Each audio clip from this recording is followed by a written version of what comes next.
अस्सलाम वालेकुम वरहमतुल्लाहि वबरकातुहू औज़ुबिल्लाहि मिनश शैतानिर रजीम बिस्मिल्लाहिर रहमानिर रहीम శాపగ్రస్తులైన సైతాను బారి నుంచి సృష్టికర్త అయిన అల్లాహ్ రక్షణని అల్లాహ్ సహాయాన్ని రక్షణ వేడుకుంటూ ఉన్నాను.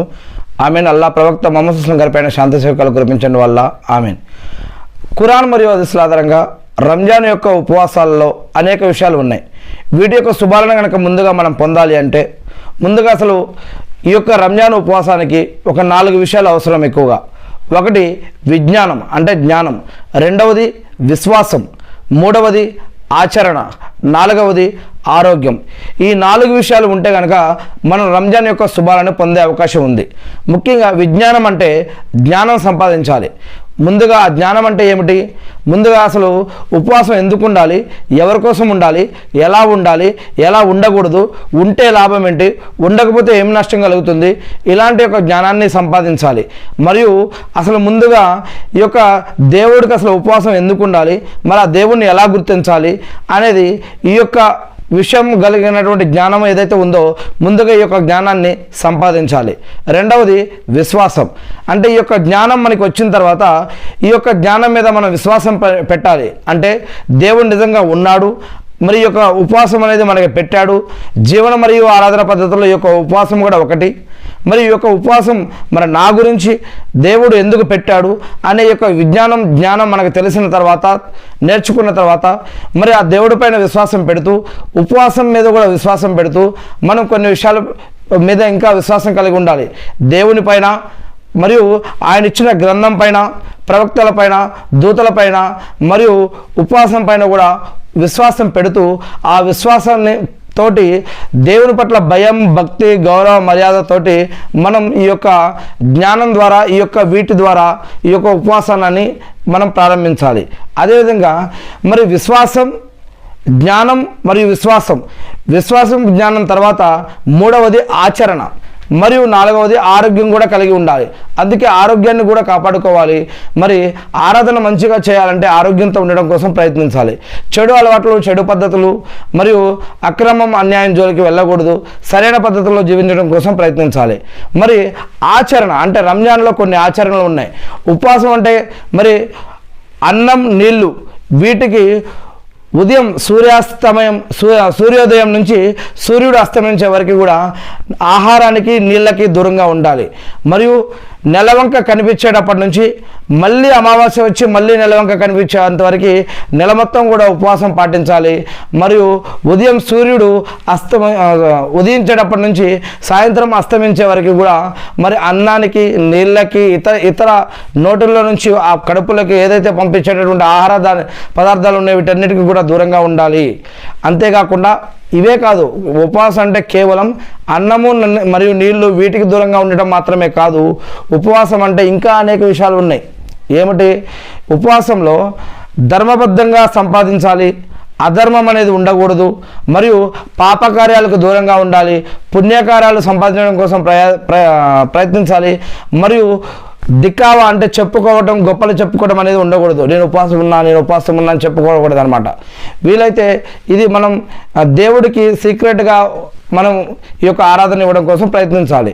ఏది ఏమైతేనేమి ఉపవాసం ద్వారా గొప్పలు చెప్పుకోకూడదు. మనకి గొప్ప అనేది దేవుడి దగ్గర కావాలి, ఇక్కడ ప్రజల దగ్గర కాదు. ఇక ఇంకొక విషయం మనం గుర్తుపెట్టుకోవాలి. ఈ యొక్క ఉపవాసంలో సహరీ అంటే పొద్దుగాల మనం ఉపవాసం ప్రారంభించే ముందు చేసే భోజనం, మరియు ఇఫ్తార్ అంటే ఉపవాసాన్ని విప్పేటప్పుడు చేసేటటువంటి ఆహారం. మరి వీటికి ఖజూరు, నీళ్లు ఉన్నా కూడా సరిపోతుంది.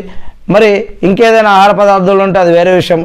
ఏది ఉన్నా లేకున్నా సరే ఖజూరు, నీళ్ళ ద్వారా కూడా వీటిని ప్రారంభించవచ్చు, వీటిని విడిచిపెట్టవచ్చు ఉపవాసాన్ని. ఇక సహరీ కూడా ఉంది, ఇఫ్తారీ కూడా ఉంది. వీటితో పాటు రోజు మొత్తం ప్రతిరోజు కూడా మరి మస్జిద్కి వెళ్ళి ఇమాం వెనుక నిలబడి జమాత్ తోటి ప్రతిరోజు కూడా 5 నమాజులు చేయాలి. ఉపవాసం ఉన్నాము అంటే నమాజులు కూడా చేయాలి, ఉపవాసం ఉన్నాము అంటే నమాజులు కూడా చేయాలి. నమాజులు విడిచిపెడితే మరి ఉపవాసం ఉండి కూడా ఏం ప్రయోజనం? ఇక నమాజులు కూడా చేయాలి, ఉపవాసం కూడా ఉండాలి, నమాజులు కూడా చేయాలి. 5 నమాజులు. అదేవిధంగా ఖురాన్ కూడా చదవాలి. రంజాన్లో ఖురాన్ అవతరింపబడ్డటువంటి నెల.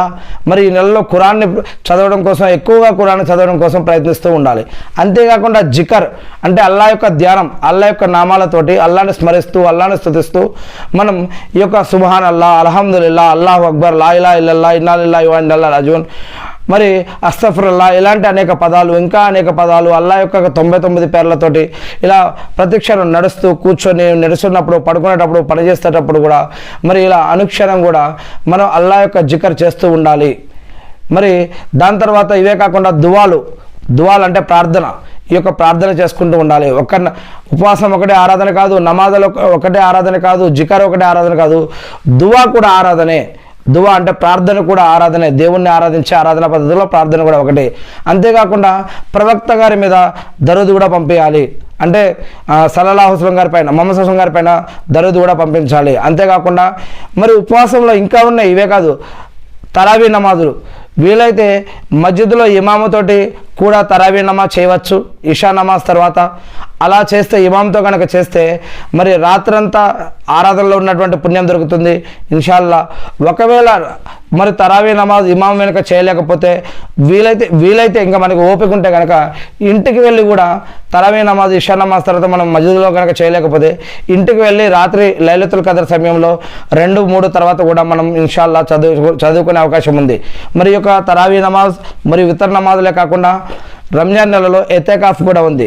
ప్రవక్త ముహమ్మద్ సల్లల్లాహు అలైహి వసల్లం గారు ఎతేకాఫ్ కూడా పాటించేవారు. ఎతేకాఫ్ కేవలం మస్జిద్లోనే చేయాలి. అది కూడా మరి ప్రవక్త ముహమ్మద్ సల్లల్లాహు అలైహి వసల్లం గారు ఒకసారి నెల మొత్తం చేసినటువంటి రంజాన్ని 3 భాగాలు చేయండి. 10 రోజులు 10 రోజులు 10 రోజులు చేయండి. ఒకసారి ప్రవక్త ముహమ్మద్ సల్లల్లాహు అలైహి వసల్లం గారు నెల మొత్తం కూడా ఎతికారు. దేనికోసం? లైలతుల్ ఖదర్ అనే రోజు కోసం.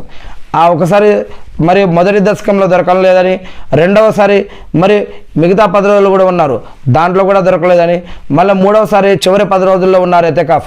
అప్పుడు ఈ యొక్క చివరి 10 రోజుల్లో బేసరాత్రుల్లో యొక్క లైలతుల్ ఖదర్ అనేది దొరికింది అని చెప్పడం జరిగింది. అంటే ఎవరికి తాకత్తుకు తగ్గట్టుగా ప్రవక్త ముహమ్మద్ సల్లల్లాహు అలైహి వసల్లం గారి పద్ధతులు ఉన్నాయి.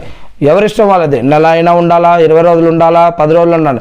కానీ చివరి 10 రోజులు ఎక్కువ ప్రాముఖ్యత ఇవ్వడం జరిగింది ఎతేకాఫ్కి. మరి ఎతేకాఫ్ అనేది మస్జిద్లోనే ఉండాలి. దానికి సంబంధించినటువంటి కొన్ని రూల్స్ అండ్ రెగ్యులేషన్స్ ఉన్నాయి. ఎతేకాఫ్ గారిగా ఉంటే అనేక రకాల ఇహ పరలోకాల పుణ్యాలు ఉన్నాయి. ఇకపోతే జకాత్ అనేది ఏదైతే ఉందో విధి దానం, ధర్మ దానం, మనం సంపాదించిన సంపదలోకి వెళ్ళి ఈ యొక్క జకాత్ అనేది ఇవ్వాలి. కానీ చాలామంది కేవలం రంజాన్లోనే దీన్ని ఇస్తూ ఉంటారు. ఎందుకంటే రంజాన్లో ఇస్తే ఎక్కువ పుణ్యాలు దొరుకుతాయి అనుకుని రంజాన్లో ఇస్తూ ఉంటారు.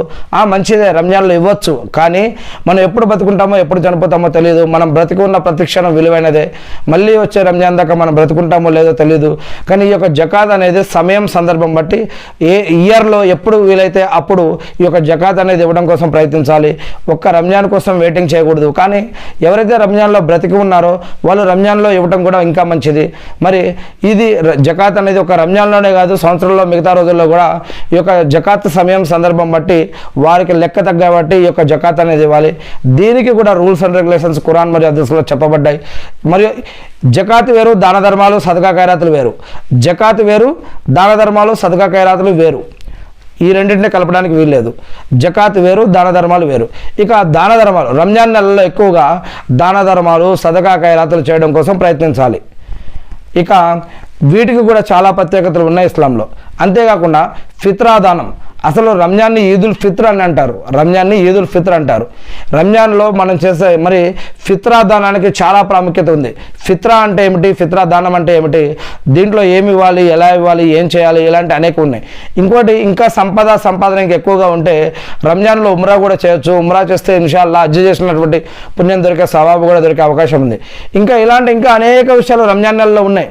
అందుకు ప్రవక్త ముహమ్మద్ సల్లల్లాహు అలైహి వసల్లం గారు ఒక విషయం ఏమన్నారంటే, ఒకసారి జిబ్రీల్ అలైహిస్సలాం గారు మెంబర్ ఎక్కే ముందు ప్రవక్త ముహమ్మద్ సల్లల్లాహు అలైహి వసల్లం గారు మరియు జిబ్రీల్ అలైహిస్సలాం గారు ఒక మాట చెప్తే ప్రవక్త ముహమ్మద్ సల్లల్లాహు అలైహి వసల్లం గారు 3 విషయాల్లో ఆమీన్ అని చెప్పారు.